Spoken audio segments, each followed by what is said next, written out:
Hi guys, so I was previously working with Yogidandasasana, so let me just show you what that is again. You have your foot in figure 4 on your leg. Make sure that you flex your foot. Very important, it protects your knee. Now this is the beginning point towards it.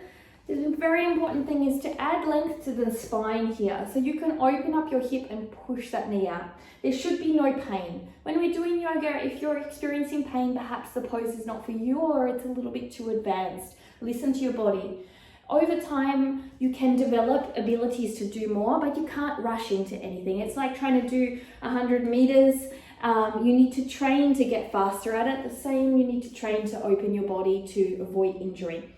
From here, lift up in your arm, inhale through your belly button, twist as you lengthen your spine, twist and exhale through your belly button. And you bring your elbow, tricep, and eventually the higher you can get, the more it's going to give you scope to create this armpit into the foot into the armpit. So from here, I like to wiggle myself around. Now from this pose here, you want to bring and push your foot into your arm into your foot.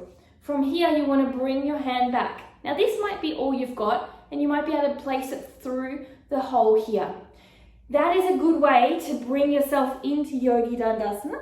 Here, if you can't grab the knee. And you can grab the other hand or just hold here.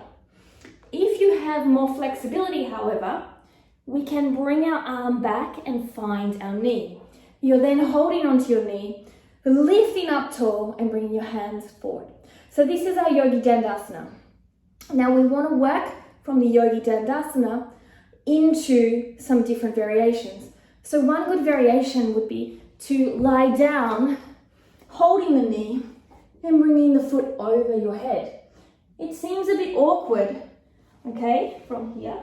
So you've got your knee here, you lean down, extend out, bring your knee into your chest, head down, make sure you feel comfortable, and then extend here into your leg out.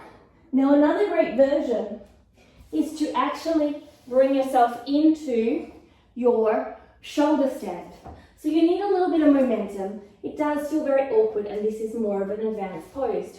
From here, you're going to lean back, come over, push yourself up, and from here, you may need a little bit of assistance. So you get stuck if you see in that position there. So if you're one of those people that gets stuck, what you can do is you can bring yourself up into your shoulder stand. Bring one leg down, and we're going to bring it into a diamond shape. So bring your leg down and bring this foot with a flex in towards a diamond shape. And holding here, you may need one hand down or one hand on the back of your back or your hip to hold your balance. It's harder than it looks, and keep pulling that down. This is going to give you the open mobility to be able to create the shoulder stand that we were doing. The second option would be to do a figure 4. Figure 4 will allow you to get a little bit more depth into the plow pose also, and hip opening. You may need to bend your leg. Remember, these are more advanced poses. Some people doing plow pose find it extremely difficult. And finding your straight line in your shoulder stand alone is a good challenge for you to work on if none of this is successful right now. Eventually coming up to the straight line and even bring your hands up. Now, if you can do all that, that's when we start to work again on the ability to do the Yogidandasasana and again rotate back with the Yogidandasasana. So both sides may not be accessible at this moment.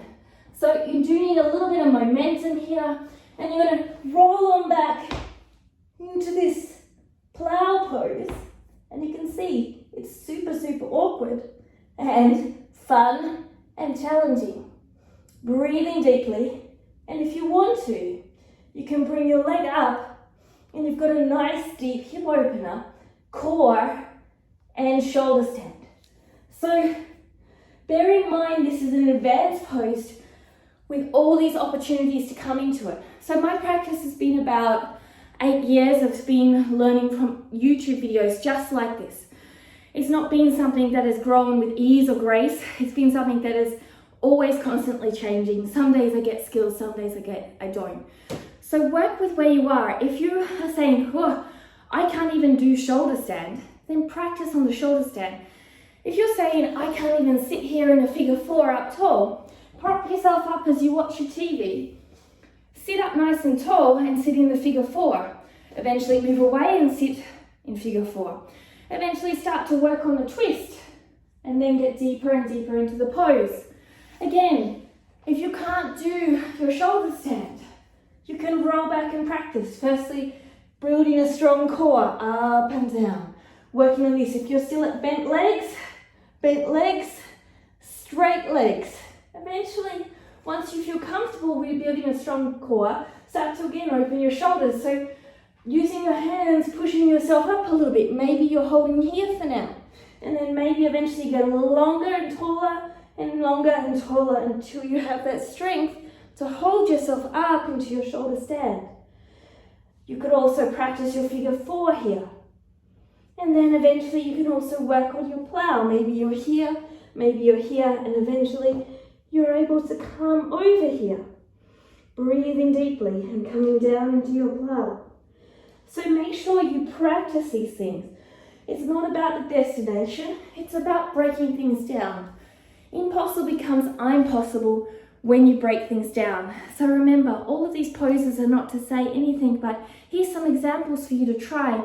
Here's some things to learn and grow. Here's some possibilities with practice. Never easy, but always a beautiful journey. And it's not about where you go to, it's about what you make of it along the way. I hope you enjoy and have a great day. Don't forget to subscribe and thumbs up, and thank you always for your love and light. Namaste.